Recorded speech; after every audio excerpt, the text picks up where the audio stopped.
When I start shooting, all y'all gonna clear out. Okay, look. You know one thing that I really think they should do with throws? I think throws should be broken with one button.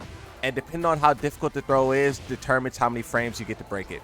What if they had both systems in place? Where you had the normal system where you can look at the hands, but then they also had another system where you just press triangle but it's harder to do. Like you got like 10 frames. You got 10 frames to break a throw, but you press triangle.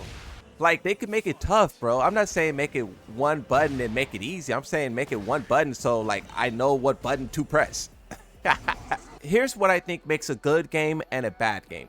I think good video games, there is, like, fundamental things that you should be able to learn just by playing. You know how, like, you can play Tekken and you can learn, like, oh, Snake Edge, launch punishable, Hell Sweep, launch punishable. I feel like there is no natural way to learn how to defeat throws. But also, it's okay if there's things like that that's unnatural. But my point is that throws are way too effective. They're way too effective for them to be unnatural. They're launchers, explode walls, break floors, tracks, unblockable throws as well, right? You will have someone, you know, here is talking about looking at the hands, and they'll go do that with Reyna, and it's an unblockable. You guys are really good at the game. You guys are so good at the game. I get, you guys look at the frames and you say, I can do that, right? Most people will never obtain that skill. One, and then two, how long did it take you to do that? And you did that in an environment where throws weren't throwing you all over the place. Yes, they're easier in terms of frames, but if you look at what they do in terms of gameplay, they're crazy. But I'm saying that you should be able to learn it naturally. The fact that I've played Tekken for 15 years and I haven't naturally, you know, do you guys not think that's like right? Do you guys, when I say like learn, like breaking throws, that should be a process you learn naturally? You guys don't think so? You don't think throw break should be something that you can learn just by playing the game? It's kind of crazy that you have to like go like outside of the game, watch YouTube videos to deal with something as valuable as a throw. Throws are crazy, and for them to be like this secret like voodoo knowledge, I do think throws are a little too much. Pretty hard to break. At least they're easier in this game. I just get, the reason why I get so frustrated, we talk about throws a lot, right? But the reason why is because I think it's ridiculous that you guys refuse to see it from like any perspective beyond someone who's like really good at the game. Like, you guys are really good at the game and you master throws and you see it as no problem.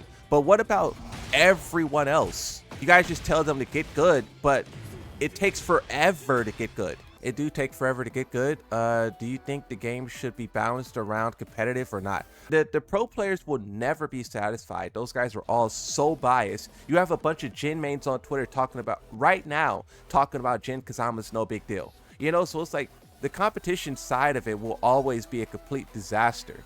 So I think focusing on the casual players is, one, not only smarter, but also you can at least satisfy people. Casual, but also what you got to keep in mind about casuals, those guys are scrubs and they don't know what they're talking about.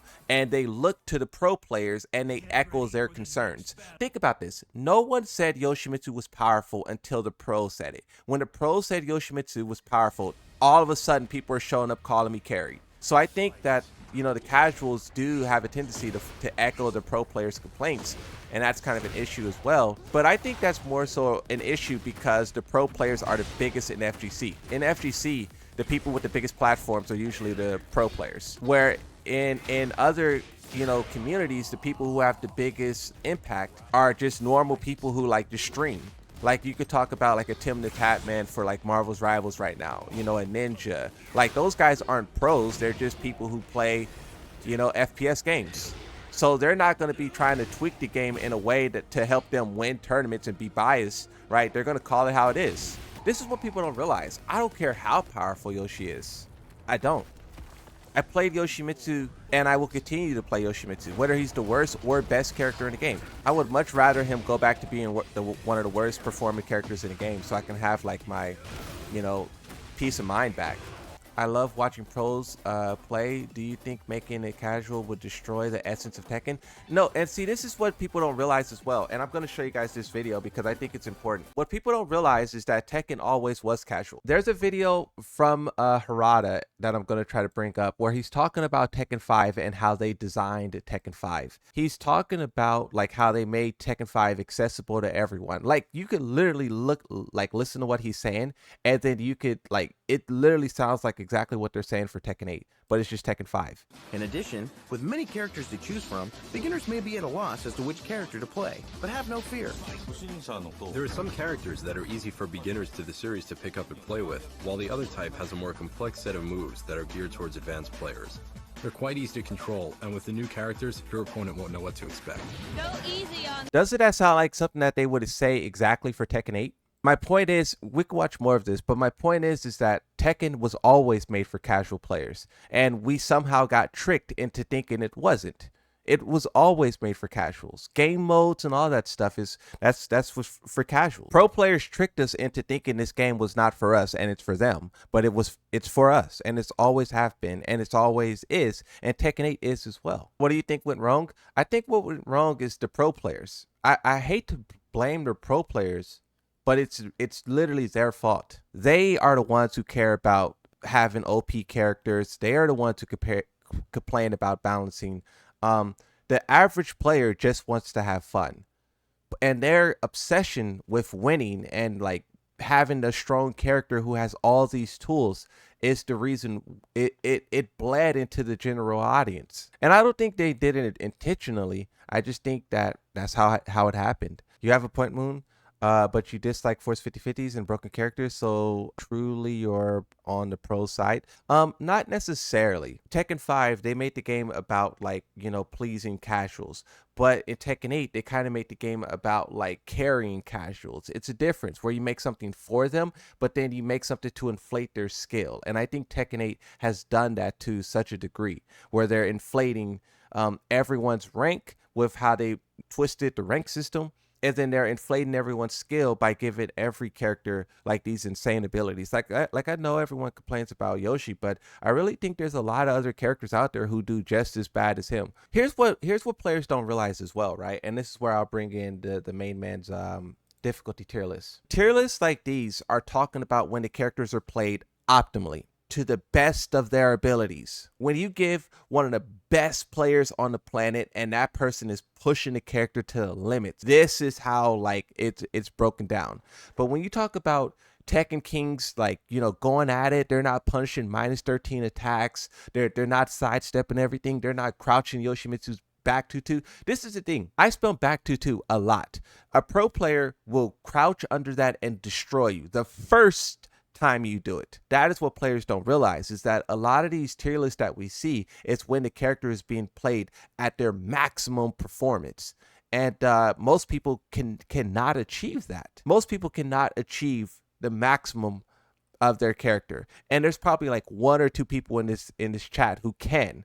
So if you talk about not that environment, the game and balancing and everything looks way crazier. And this is why I say characters like Lily, Xiao Yu, Alyssa are some of the most carried in the game, even over Yoshi, because those characters you can play with a fraction of anything and be effortless. That's the developers trying to carry players. They're trying to give them things to win, and they literally said it themselves. I'll show you this screenshot as well, where the developers like literally came out and told us this, and that's why it's not even I'm telling you what the developer said. I'm not like saying they're saying this. They told us this here. You know, in a good way, Tekken 8 allows players to defeat high-ranked players with powerful moves. They don't say Yoshimitsu, they say Tekken 8. Everything about Tekken 8 was designed so that lower skilled players can beat higher skilled players. So everyone's carried.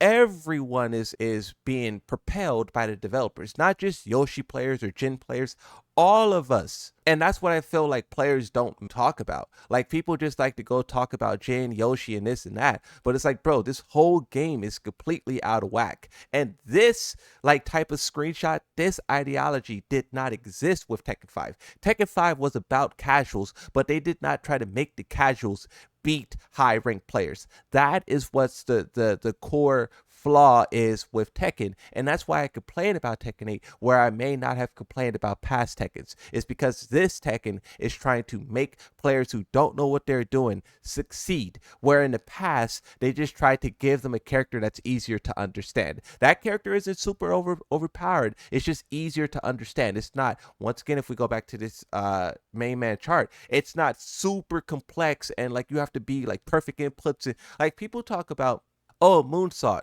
you can't Korean backdash, you're a scrub. Oh, you can't wave dash, you're a scrub. But Yoshimitsu is a character who like you can play without those tools. And I understand, oh, it sounds scrub. Oh, look at this scrub. He admitted that Yoshimitsu takes no skill. I get that's the way people will take it. But I do think that there should be characters that doesn't require movement. I think there should be characters that doesn't require heavy fundamentals. I think there should be characters that doesn't require like, intensive remembering and knowledge, right?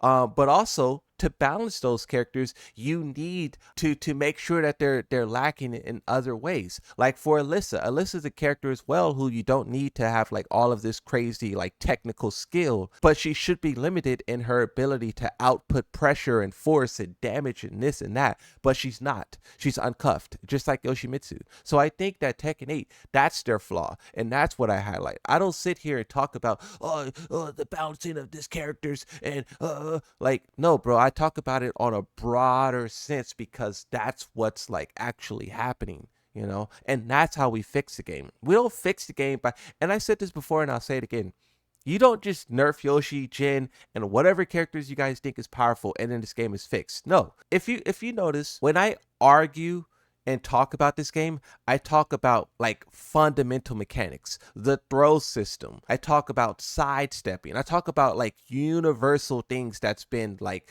tracking strings, right? I talk about like universal things that every character is doing and every character is exploiting. I'm not sitting here talking about, like, there is times where we talk about specific moves and whatnot, and like we were talking about Brian Fury's ability to do taunt setups at the wall. We were talking about that yesterday, right? And I was asking a lot of questions because I'm not so familiar with what that has to offer, right? So there's times where we talk about specific, moves and situations, but generally, like when I'm like leading the charge, it's like I try to talk about general mechanics because that's what I think has gotten way too it's gotten lost. It's gotten lost in Tekken, and if we want to see this game go back to Tekken 5, right? Because people say, make it like Tekken 5, make it like Tekken 3. You do that by making fundamental changes. Like, you don't do that by just nerfing Yoshi, Jin, Alyssa, Zhao Yu, whatever. And then, it's Tekken 5 again. No,